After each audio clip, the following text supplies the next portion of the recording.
形だけをただ見つめて微笑んでるあなた。 Bienvenidos a Súbete a Leva, tu programa otaku y de política para toda la familia. El día de hoy vamos a hacerle una video respuesta al amigo Hugo Chugox, que bueno, también ha sido bastante atacado por algunos sectores libertarios, liberprogres, como querramos llamarlos. Lo cierto es que ha despertado pues mucha algarabía sus comentarios acerca del debate. Yo también he hecho un video sobre el debate, los invito a verlo y a suscribirse, por supuesto, a este canal. Vamos al grano. Este chico Hugo Chugox ha expuesto su opinión acerca del comunismo, de la postura de Keiko y en especial sobre Pedro Castillo.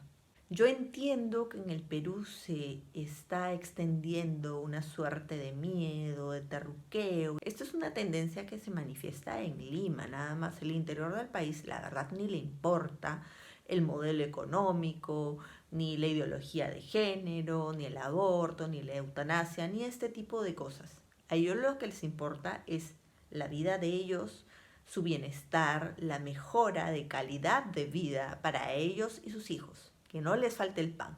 Esa es la realidad del Perú profundo versus esta realidad superficial de Lima, que nosotros tenemos que poner en claro. ¿Por qué estoy vestida así? Estoy vestida y maquillada al estilo de los años 20. Y ustedes se preguntarán por qué. Porque nuestro amigo Hugo Chugox habló del socialismo. Y el socialismo en el mundo se extiende durante la post-Primera Guerra Mundial, porque obviamente Rusia zarista cae y entra el socialismo bolchevique con miras al comunismo en Rusia. Y luego, durante los años 20, se extiende, por toda Europa se extiende. Entonces, justamente algunas de las personas que han criticado a Hugo Chugox por la afirmación que él hizo que en algunos lugares el socialismo habría funcionado. Yo voy a decir la verdad, que sí, de alguna manera funcionó. En los años 20 y en los años 30. Como ustedes sabrán, a mí me apasiona la historia política y hay que decir la verdad. En Italia, del Duce se aplicó en cierta manera un modelo socialista, pero llevándolo hacia el corporativismo. Entonces podemos entender esto claramente. Lógicamente tuvo una gran carga estatista, sí, pero en contraparte una gran carga de obra social y de acciones a favor del pueblo. Podemos rescatar una muy grande al margen de las escuelas, los hospitales, los acueductos que hasta ahora existen y funcionan perfectamente, las fuentes y un largo etcétera de obras públicas y sociales. Podemos resaltar una muy importante en materia económica, y es el IRI, el Instituto por la Reconstrucción Italiana. Y esto se produce a raíz del crack del 29. Entonces, en los años 30 se instaura el IRI. Y funcionó hasta hace no muchos años. Miren cuánto tiempo, casi 100 años llevó. Y esto en un gobierno corporativista, con mucho tinte socialista, pero lógicamente apostando por la industrialización de ese país. Ahora, ¿queremos ir más allá? ¿Queremos ponernos más turbios? Pues vamos a la Alemania de 1933, de 1934, 35, 36 y 37. De hecho, en 1936 hay que resaltar, eso para los haters, en Alemania, en Berlín, se celebraron las Olimpiadas y vinieron representantes de todos los países. De hecho, Jesse Owens, representante de Estados Unidos, un moreno, ganó 4 medallas. Imagínense, no había ningún tipo de racismo en aquel entonces, porque si no, la prensa internacional lo hubiese denunciado. También llegó Inglaterra, también Perú participó, imagínense. Y hay una anécdota. alrededor de este tema. Y así sucesivamente, todos los países aparentemente vivían en paz. En 1936, bajo ese régimen, nadie acusaba de totalitarismo, nadie acusaba de persecuciones. En todo caso, de haberse dado, como la historia las ha contado, ¿no? Toda esta historia de genocidio, de maldades, de infamias. En todo caso, estos países que participaron en las Olimpiadas de Berlín habrían sido cómplices de todas esas atrocidades. Ojo. Pero bueno, volviendo al tema, como vemos, vivía mucha prosperidad ese país, y el partido que llevó a este señor Adolf al poder se llamaba Partido Nacional Socialista. Ojo. Entonces, por supuesto que tenía una carga socialista. Sabemos que intervino muchas empresas, sobre todo que provenían de la banca usurera, que era pues a lo que este señor se enfrentaba, pero también en contraparte privatizó muchísimas. Entonces estamos hablando de una economía mixta. Dicho sea de paso, llegó una persona muy reputada en el marco económico, vamos a poner su foto, ahí está. Planteó muchas medidas para rescatar la economía pues de la post Primera Guerra Mundial y del crack del 29, que el país estaba en ruinas prácticamente para los nacionales. Entonces él instaura una economía mixta y también los bonos MEFO, que era una suerte de manera de evitar la inflación poniendo una moneda alterna a la par del marco alemán.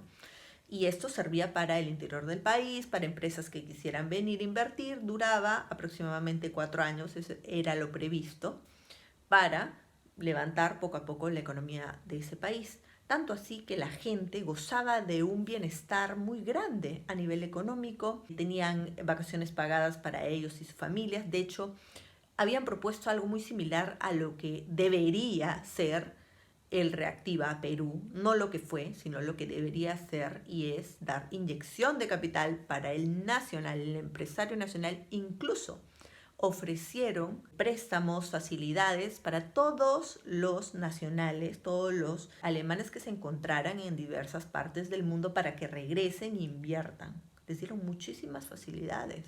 Entonces, estamos hablando de una economía pro mercado, pero pro mercado en las reglas del juego de ese país.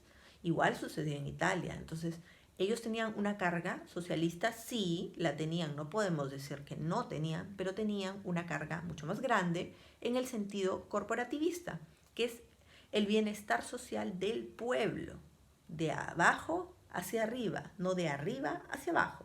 Entonces, por ahí va la cosa.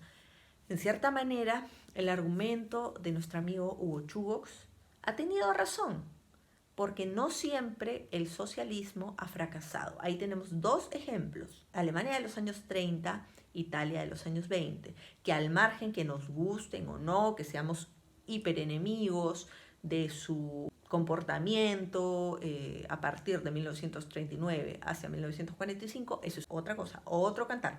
Pero en materia económica funcionaron bastante bien. Diría yo que Italia funcionó mejor porque duró mucho más tiempo, casi 20 años. Entonces estamos hablando de 20 años, caray, 20 años en los cuales a cada italiano no le faltaba la comida en el estómago. Entonces estamos hablando de que sí, tuvo cierto éxito. Lógicamente, apostando por crear trabajo, generar ingresos. Trabajo es lo más importante, industrializar un país. Ahora, con eso yo quiero desmitificar el no rotundo al socialismo que le ponen pues muchos libertarios, muchos extrema derecha, que dicho sea de paso nos han puesto en esta segunda vuelta con estos 2 candidatos que ellos mismos detestan. Ellos lo han causado en gran parte por no saber votar bien, por no votar un candidato viable en lugar de el que me gusta. No, el viable es el que al final puede tenerlas de ganar y puede pues de alguna manera lograr las cosas que a ti te gustan o que tú prefieres para el país. Pero bueno, se equivocaron y yo creo que también se siguen equivocando al juzgar las cosas como no son. La historia nos ha demostrado que el ser humano muchas veces pues, se equivoca, tiene traspiés. Yo creo que este es es el caso que nosotros tenemos que tomar de ejemplo para en el futuro pues tampoco satanizar las cosas. Una cosa es socialismo, otra cosa es comunismo, porque el comunismo no ha sido aplicado en el mundo. Realmente no podemos decir que un país es comunista al 100%, ¿no? China es comunista para adentro, pero para afuera es capitalista. Entonces estamos hablando también de una suerte de economía mixta, lógicamente muy distinta a la que vivían en los años pues de entreguerras, muy distinta. También tenemos que entender que a lo largo de la historia las cosas van cambiando. Hay muchos países europeos que han tomado algunas cosas del modelo que se vivía en la Alemania y en la Italia de entreguerras y los han adaptado. Podemos hablar de Suiza, podemos hablar de Suecia, de Noruega. Esos países de alguna manera han tomado algunas cosas de eso. Así que no podemos decir que el socialismo al 100% no funciona, dependiendo cómo lo apliques. Esa es una cosa. Si lo aplicas de una manera, pues vamos a estatizar todo, vamos a quitarle a todos, ¿no? Al rico y al pobre, ¿no? Eso es distinto, eso es distinto. Eso realmente empobrecer a la población y no buscar su bienestar. Lo que tú tienes que buscar es, ok, si quieres poner impuestos a personas que realmente, pues, se han pasado de usureros durante décadas, pues hazlo, ok, ¿no? Es lo justo. Pero si tú quieres ponerle impuestos altísimos o quitarle sus propiedades, lo poco que han construido a los emprendedores, a la clase media, que es justamente lo que evita que la gente sea pobre y lo que debe impulsarse que crezca para que la gente salga de la pobreza y volverse clase media a todos, ¿no? Eso es lo ideal. Eso justamente es lo que tenemos que buscar, pero dándole facilidades a los emprendedores, ¿no? Metiéndole su reactiva a los que no recibieron. Justamente las grandes fortunas, los grandes empresarios no debieron recibir el reactiva, sino más bien los que no tienen las pymes y las MIPES. Ahí pues, ¿dónde he visto algún derechista o algún libertario pues quejándose de por qué las grandes empresas recibieron reactiva?